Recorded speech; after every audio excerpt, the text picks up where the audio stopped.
Sabi ko, wow! Nakita ko yung income niya. Wow, 45,000. You make 45,000. Sabi mo naman sa akin, ha? Nalalakihan mo kayo niyan? Sabi ko, ha? Sabi ko, anong kala mo? Hindi ba ito malaki? Hindi po, maliit lang yan. Sabi sa akin. Sabi ko, ilang taong ka na? Sabi ko, 19.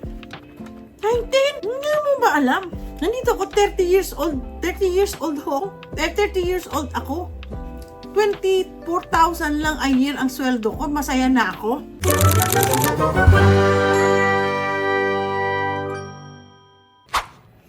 Hello! Magandang tanghali. Tanghali na. 12:32 na po. Ako ay mag-vlog today. At ako ay lunch ko na po ngayon. Tapos, imagine yung 11:30 ko na kliyente, umabot na 1 oras. Kasi mga bago lang. Bago silang kliyente, kabibili lang ng bahay.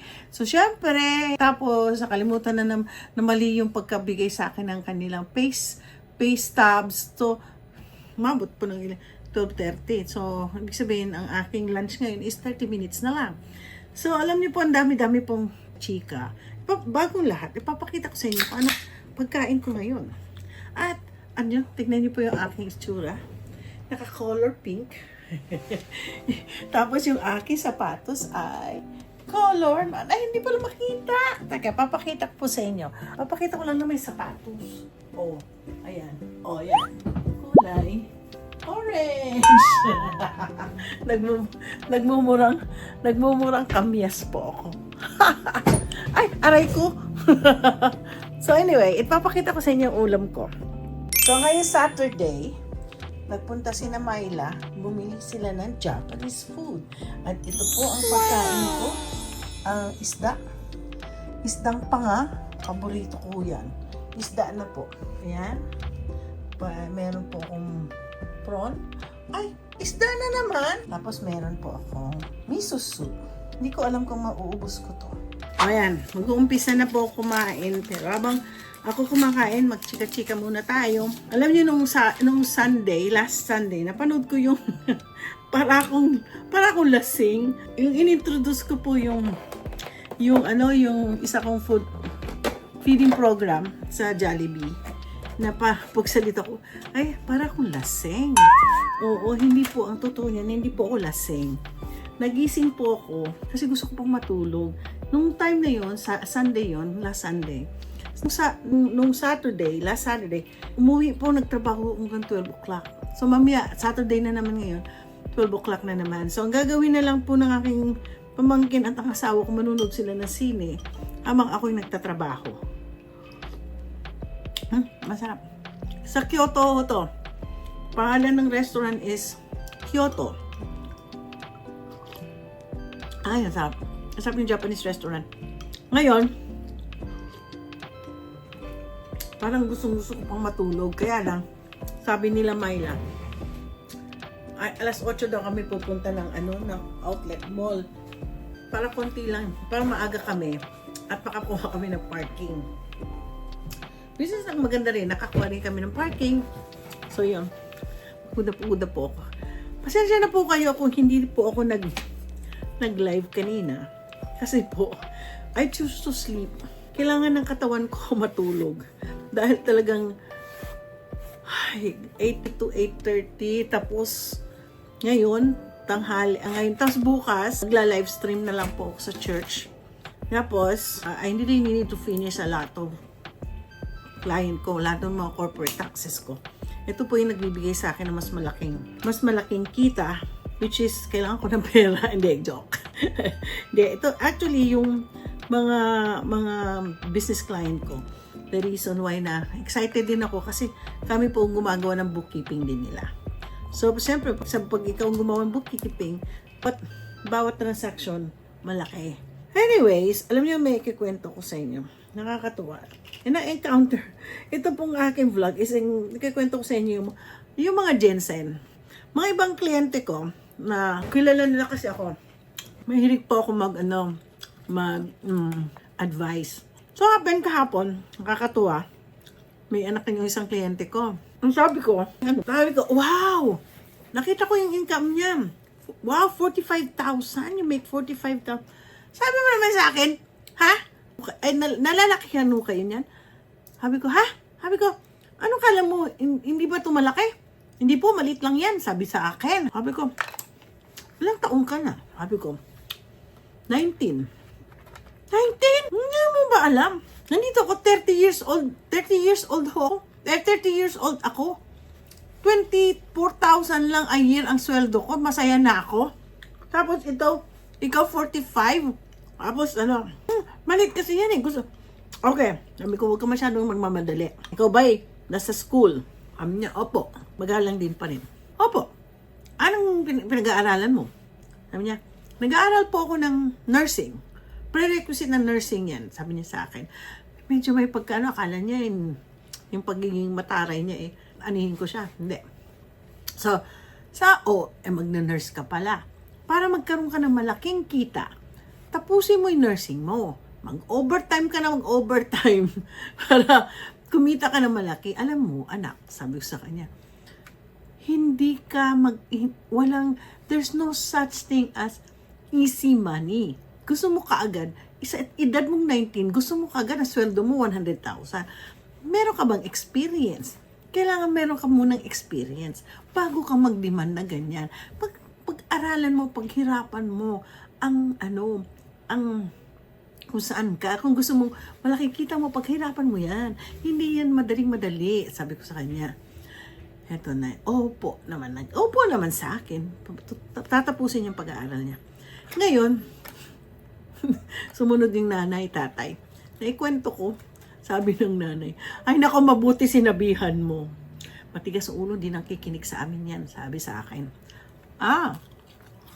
Ang gulat lang kasi ako, sabi ko, naliliitan siya sa sweldo niya. Hindi ko alam.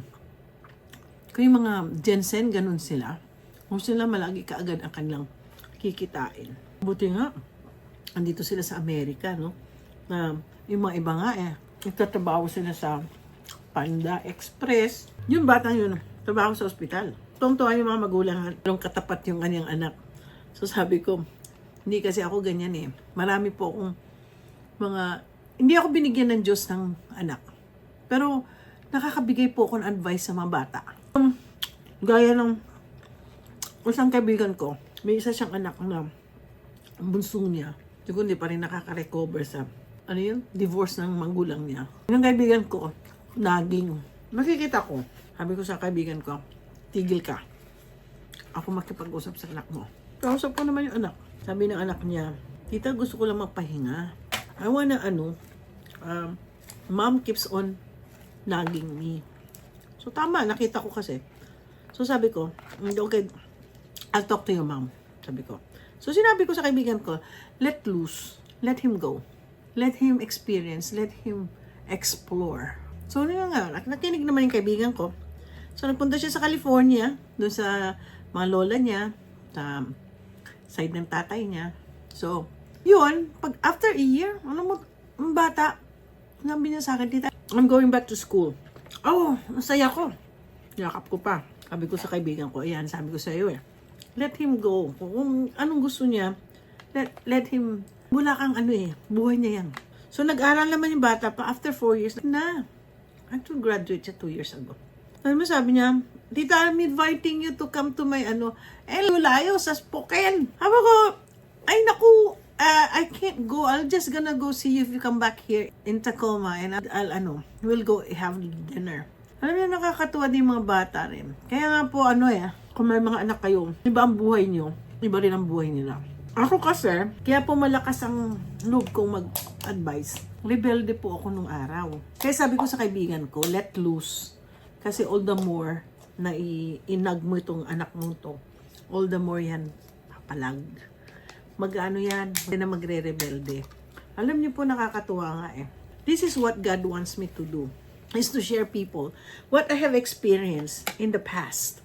And, talagang inano ko ng Lord na to give wisdom. Kaya nga na po naging Sunday school teacher din ako. At nakakausap ko din mga estudyante ko, nakakatuwa yung mga estudyante ko ngayon Mga Sunday school, mga pastor na sila. Sabi ko, how did you become a pastor? You don't even listen to me. Sabi niya, I was listening to you, auntie. It's just that my brain is wandering. But I'm listening, sabi ng ano. So, nakakatuwa. Yan ang mga great achievement ko. At saka great achievement ko sa mga Sunday school student ko nung araw. Nagkaroon ng Bible, ano yun? Parang, nag-ano yung pastor namin kung ano mga Bible verses. Nanalo po yung akin table na Sunday school student ko. So proud. Oo, as much as possible. I-motivate yung bata. Ako kasi, the way I motivate mga estudyante ko. Okay, ginawa kong games. Okay, who's gonna memorize this? I'll give you Pringles. Sabi ng mga parents sa akin eh. Okay, ang ano mo, style mo ha. Pag uwi namin, marami kaming Pringles. I don't know, I want my student to learn and read the Bible, memorize the Bible. So, ang dami po, ang dami. Tapos isa pa nakakatuwa. Siya shout out ko, di ko alam kung nanonood sa akin si Jopen. Yung anak niya, 3 years old nung nakilala ko. 20 years ago, 18 years ago. Aba, nagulat ako. Gagawin ko ng tax niya, nurse na pala. Yun na, at least 22 na yun, no, 23. Kumikita na siya ng mga 130,000.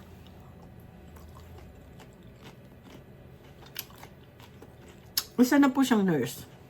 So sabi ko, wow! I've known you when you were 3 years old. Now I'm doing your taxes. Sabi niya, yes, tita. Pero ito nakakatuwa rin. Grounded din kasi pag-disiplina ng iba po kasi mga kabataan ngayon eh. Kaya lang depende rin sa mga magulang. Kaya lang minsan, yung nga lang po sabi ko sa inyo, papansin ko lang mga bata, once you stop them, magre-rebel din. Gagawa ng paraan na gagawin nila yung gusto nilang gawin. Kaya, yun. Anyway, alam niyo marami pa po ang pagkain. Ngayon po, kakain lang po ako ng mga, gusto ko kasi kumain ng salad. Salad at saka isda. Hindi ko alam kung kakainin ko tong kanin. Kasi it's been like 2 weeks na hindi pa ako, medyo kumain lang ako kanina konti lang na kanin. But definitely, babalik siguro ako sa Daniel's fasting ko sa Monday. Kasi may pinagpe-pray po ako matindi. Yung isang matinding pinagpe-pray ko na answered prayer po ako. So ngayon, may matindi po akong pinagpe-pray ngayon na gusto ko talaga ipag-pray. So, Daniel's fasting. You really have to do a Daniel's fasting if you wanna pray. Anyways, ako po ay hindi nyo na ako masyadong makikita mag-live ba kasi nga po, I choose to sleep. Pero kasi hanggang April 15, magla-live ako after April 15. Babalik po ako. So for the meantime, makikita nyo na lang ako na ganitong gagawin ko, kakausapin ko na lang kayo, mga experiences ko dito. Yeah. Kasi marami pa po akong tatapusin ngayon. Marami po. Tapos definitely nakakatuwa din yung mga Kenyan kong kliyente. Oh, I heard you're going to Kenya. So sabi sa akin you go to my house. Para bang I'm just gonna be there for like a week. I'm gonna be back. Ayun. Anyway. So, ako po ay magpapaalam sa inyo. Let's eat vegetable. Let's all eat vegetable while, because it gives you energy. So anyway, magandang magandang tanghali sa inyo. At ako po ay puro business client nga yung aking ngayon hanggang mga alas 7 tapos mamaya. Anyway, ako po ay magbababay dun sa vlog ko na yung Jollibee. Nakita niyo, gano'n ako. Hindi pa, antok na antok po ako dun. So anyway, salamat po sa inyo. Salamat sa inyong loyalty. Salamat po sa mga taong nanonood ng aking vlogs. Alam niyo po, itong mga kliyente ko, nag-subscribe na po sila. Kaya makita niyo, medyo tumataas ang aking subscribers. Sabi ko, yung perang tinatanggap ko sa YouTube is para sa charity. So, kung sa inyo yun, kung tutulungan nyo ako, manood lang kayo ng vlogs at i-share din nyo po at yun, kayo po ay nakakatulong din po sa kapwa nyo, Filipino. So anyway, don't forget to like and subscribe. Saka na po tayo uli magkita sa live. Alam nyo, don't forget to pray all the time. Okay? Always remember that God loves you no matter what happens. And thank you.